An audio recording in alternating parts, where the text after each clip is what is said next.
Hi and welcome back to peterfordmagic. Thank you for everyone that participated in the 5-card mental magic experiment. It was really cool experiment. Thank you for everyone that participated. It's really interesting. The 5-card mental magic is straight out of the Encyclopedia of Card Magic book, one of my most favourite books. Please grab the copy of this if you haven't already. I've done this trick many times face to face, and it was really interesting how it would work on YouTube.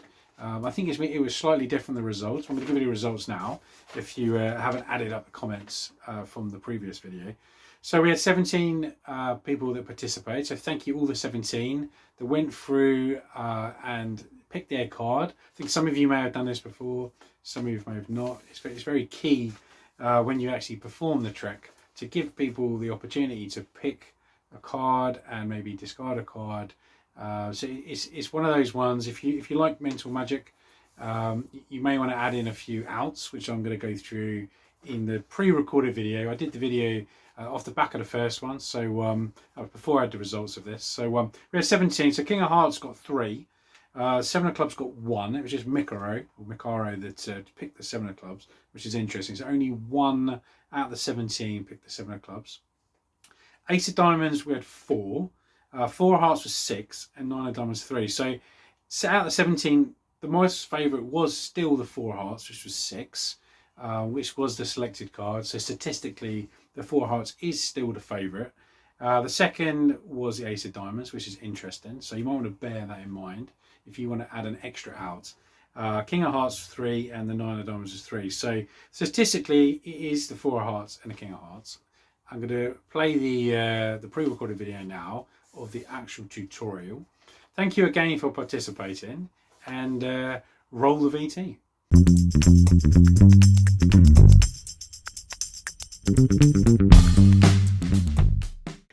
Okay, time for the tutorial. So we've got the King of Hearts, 7 of Clubs, Ace of Diamonds, 4 of Hearts, and the 9 of Diamonds. So the spectator will reject the Ace and the King. Okay, so they're far too obvious of a selection, and it's human nature to discard the Ace and the King. The 7 of Clubs is the only black card, so this will get rejected, and because of the 7 it will also get rejected too, because it's a really common number and it's been overused in lots and lots of tricks, so that will also get rejected. The 9 of Diamonds never gets selected. It's an unlucky card. It's not. No one's attracted to the 9 of Diamonds, and it really only leaves one card, being the 4 of Hearts. And I've done this many times, and 4 of Hearts is always picked. It is really impressive how the 4 of Hearts is picked. Now there has been a couple of occasions. I don't normally present the trick like this when I perform the trick. I did it like this for the video.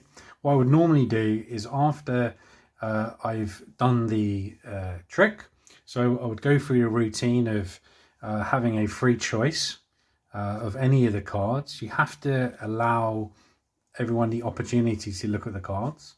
If you do it too quick, it won't work. They have to have time to look at the cards. You're going to be pointing out the Ace as the middle card. You go through the patter of, you think I'm trying to influence you, of the Ace, the one in the middle. By saying that, it is a way of asking them not to select it. You point out the 7 is the only black card. They may have not noticed it's the only black card out of the 5. You're selecting it. Again, it's another way of pointing out a card, and then you're playing on their mind should they pick it or not. It still falls back to statistically, people won't pick the black 7. They won't generally be heading towards the King. They do discard the Ace and the 9, and as I say, it leaves the 4 of Hearts. So you go through the patter. Now when I perform the trick, I pick all the cards up and I place the 4 of Hearts on the top and the King of Hearts on the bottom. The only other card they will select is the King of Hearts, but statistically the 4 of Hearts gets picked. So what you do to cover yourself is you have 2 outs. When you ask them what their card is and they say it's the 4 of Hearts, you say, look, I knew all along you're going to pick the 4 of Hearts. If by any chance they do pick the King of Hearts. It does happen every now and again. You could say, I turn the cards over, and that's the card I selected. So there are 2 opportunities there just to cover yourself, just in case. So that was the 5-card mental trick. Hope you enjoyed that one as an experiment. Thank you so much for all your comments below. If you haven't subscribed to the channel, please click that red button and the bell. So many more tricks coming to the channel, all sorts of different card magic tricks to keep you entertained. Have a fantastic week, and I will see you next time.